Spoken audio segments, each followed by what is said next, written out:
Students, आज की class में हम लोग प्रश्नावली 6.2 के सवालों को सॉल्व करने वाले हैं। तो चलिए स्टूडेंट, आप लोग क्वेश्चन नंबर 1 को पढ़िए। देखिए इसमें क्या कहा जा रहा है।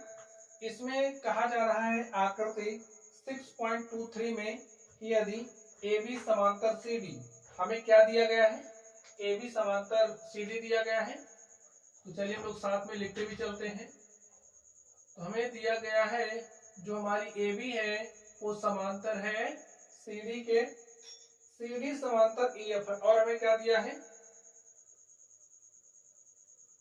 दिया है जो हमारी सी डी है वो समांतर है ई एफ के। आगे देखिए, और y अनुपात z इज इक्वल टू 3:7 दिया है। y और z का जो अनुपात दिया है वो हमें 3:7 दिया गया है। x का मान हमें ज्ञात करना है। तो स्टूडेंट्स, आप लोग फिगर को ध्यान से देखिए 6.23। तो 6.23 में हमारे पास एक रेखा है। ये जो रेखा है, इस रेखा का नाम क्या है, ए बी। ठीक है, फिगर को आप लोग देखिए। और दूसरी रेखा है सी डी। ये जो रेखा सी डी है वो क्या है, ए बी के समांतर है। तो लिख लीजिए, ये हमारी सी डी हो गई। एक हमारे पास दूसरी रेखा है ई एफ। जो ई एफ है वो क्या है, ए बी के समांतर है। सी डी जो है ई एफ के समांतर है। ठीक है, ये जो सी डी आप देख रहे हो ये क्या है, ई एफ के समांतर है। तो इसको नाम दीजिए ई एफ। और कोई त्रिज्यछेदी रेखा है जो इसको क्या कर रही है, ऐसे काट रही है। अब यहाँ पर आप लोग ध्यान से देखिए, हमारे पास ये जो x आप देख रहे हो, इस x का मान हमें निकालना है। y और z का अनुपात स्टूडेंट हमें दिया गया है। ठीक है, चलिए स्टूडेंट्स, हम लोग इसको सॉल्व करते हैं। जो जो दिया गया है हमने इसको यहाँ पर राइट कर लिया है। चलिए अब हम लोग देखते हैं। आप लोग ध्यान से देखिए, हम लोग मान लेते हैं। देखिए हमें y और z का अनुपात दिया गया है। यहाँ पर देखिए y और z का अनुपात दिया है। हम लोग मान लेते हैं जो हमारा y है, y कितना डिग्री है, y को 3x मान लेते हैं। यहाँ पर देखिए हमें x का मान निकालना है। हमें यहाँ पर स्मॉल x दिया है, हम लोग यहाँ पर कैपिटल x मानेंगे। ठीक है, तो मान लेते हैं, माना y is equal to 3x तथा जो हमारा z है, z का मान कितना है, 7x है। इतना हमने मान लिया है। अब आप लोग ध्यान से देखिए, ये जो रेखा x है, देखिए ये जो रेखा हमारी ए बी है वो समांतर है सी डी के, और ये जो सी डी है वो समांतर किसके, ई एफ के। तो इस आधार पर हम कह सकते हैं कि ये जो हमारा ए बी है वो समांतर ई एफ होगा। यहाँ पर देखिए ए बी समांतर सी डी है और ये जो सी डी है समांतर ई एफ है। तो इस आधार पर हम कह सकते हैं जो हमारा ए बी है वो समांतर ई एफ होगा। ठीक है, अब जब ए बी समांतर हमारा ई एफ के है, तो इस केस में अगर हम लोग इस एंगल x और एंगल z की बात करें, एंगल x और एंगल z को आप ध्यान से देखिए। देखिए x z देख रहे हो ना, तो एंगल x बराबर होगा z के।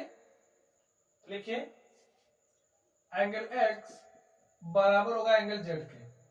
क्यों, लिखिए चूंकि जो हमारी रेखा ए बी है वो समांतर होगी ई एफ के, और हम जानते हैं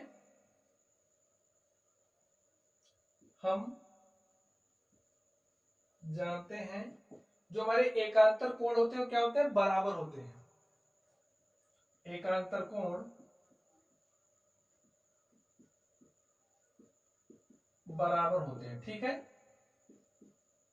एंगल x बराबर एंगल z के हैं क्योंकि ये क्या है, एकांतर कोण। देखिए x बराबर z क्योंकि ये एकांतर कोण है।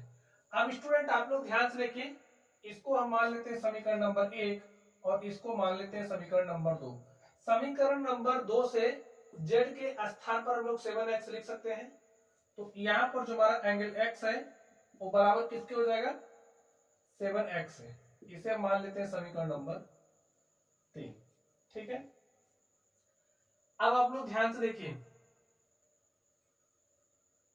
यहां पर ये जो हमारा एंगल x और एंगल y है, ध्यान से देख लीजिए, एंगल x एंगल y का जो योग है वो किसके बराबर होगा, 180 डिग्री के।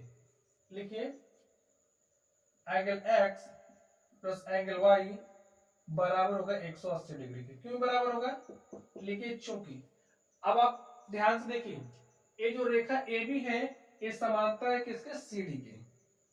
त्रिज्यछेदी रेखा इसको काट रही है, तो एक ही ओर के जो आसन्न कोण होते, एक ही ओर के जो अंतः कोण होते हैं, एक ही ओर के अंतः कोणों का जो योग होता है 180 डिग्री होता है। आप लोगों ने पढ़ा था कि अगर हमारे पास कोई रेखा है L, कोई दूसरी रेखा M है, कोई तीसरी रेखा इसको इस तरीके से काट रही है, तो इस केस में ये जो हमारा कोण होता है, एक ही ओर के त्रिज्यछेदी रेखा के एक ही ओर के जो अंतः कोण होते हैं, इनका योग 180 डिग्री होता है। तो इस केस में इसका और इसका जो योग होगा वो 180 डिग्री के बराबर होगा। तो देखिए angle x plus angle y is equal to 180 degree, चूंकि त्रिज्यछेदी रेखा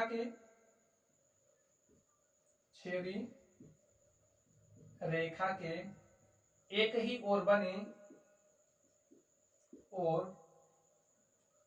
बने अंतः कोणों का योग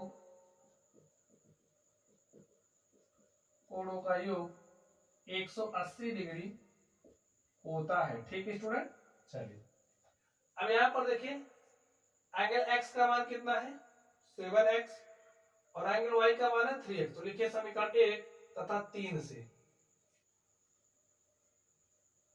समीकरण 1 तथा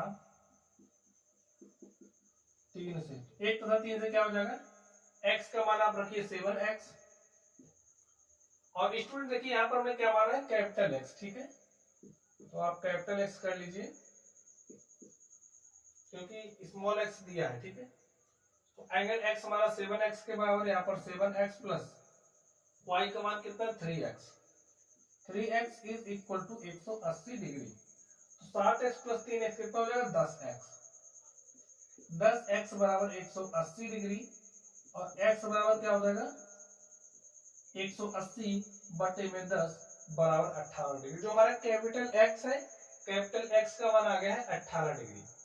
ठीक स्टूडेंट, तो हमें बताना क्या है, ये जो स्मॉल x है इसका मान बताना है। ठीक है, चलिए जो हमारा एंगल y है, यहां पर देखिए इसका मान हमें बताना है। ये जो कैपिटल X हमारे पास आया, कैपिटल X का मान समीकरण 3 में रख दीजिए। लिखिए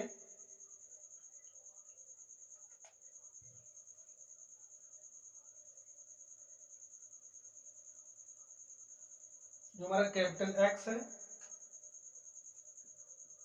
का मान समीकरण किसमें रखोगे, 3 में, तभी आपको x का मान मिलेगा। x का मान समीकरण 3 में रखने पर, तो जो हमारा एंगल x है उसका मान क्या हो जाएगा 7 गुणे में x, और x का मान क्या रखना है, यहाँ पर देखिए 18 डिग्री, तो रख दीजिए। तो 18 छक्का 108, 18 सत्ते 126, तो यहाँ पर जो हमारा x है एंगल x, इसका मान आ गया 126 डिग्री। x यही है, इसका मान कितना आ गया 126 डिग्री। ठीक स्टूडेंट, और इस तरीके से हमारा ये जो क्वेश्चन था हमने इसको सॉल्व कर लिया। ठीक है।